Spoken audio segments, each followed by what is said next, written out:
Shqipëria dhe Katari do të zgjerojnë bashkëpunimin në fushën e transportit ajror. Gjatë vizitës zyrtare në Doha, kryeministri Edi Rama u takua me drejtorin e përgjithshëm të Qatar Airways, Badr Muhammad Al Mer, me të cilin bisedoi mbi mundësinë e hyrjes së kësaj kompanie me fluturime edhe në Shqipëri.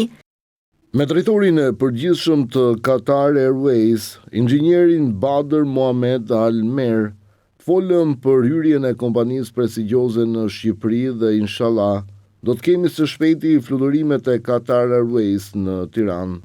Një ditë më parë, shefi i qeverisë shqiptare u prit nga kryeministri i Katarit, Sheikh Mohammed bin Abdulrahman bin Jassim Al Thani në rezidencën e tij. Bisedimet mes dy liderëve u fokusuan në thellimin e bashkëpunimit dypalësh, veçanërisht në fushat me interes strategjik për Shqipërinë, si investimet, energjia, turizmi, infrastruktura apo projektet e tjera të zhvillimit ekonomik. Kjo vizitë e kryeministrit Rama shënon një moment të rëndësishëm edhe në forcimin e marrëdhënieve diplomatike, por dhe rolin e Shqipërisë si urlidhse bashkëpunimi mes Ballkanit dhe lindjes së mesme.